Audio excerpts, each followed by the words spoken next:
Inilunsad na ng State Weather Bureau Pag-asa ang mas detalyadong weather update na ibibigay sa bagong tool sa website ng Pag-asa na mayroon pang real-time updates mula sa iba't ibang observatory ng ahensya.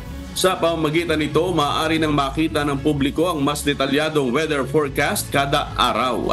Target ng Pag-asa na maabot ang publiko upang mas maturuan o mabigyan sila ng impormasyon kaugnay sa lagay ng panahon na. Kasama rin ang disaster risk managers maging ang local government units na matutulungan ng nasabing bagong updates sa website ng ahensya.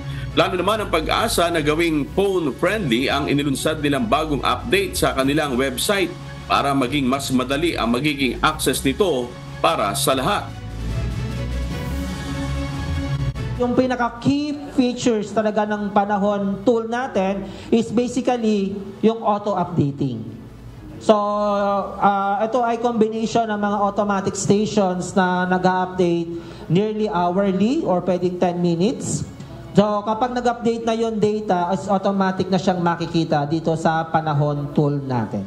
This will really help them making a sound decision, lalo na doon sa mga simpleng activity, lalo yung ating chance of rain. So kung magkakaroon ka ng birthday party bukas, so at least pag sinabi ni Pag-asa, bukas may 70% chance of rain, so aagam-agam ka na 30%, baka hindi mo ituloy.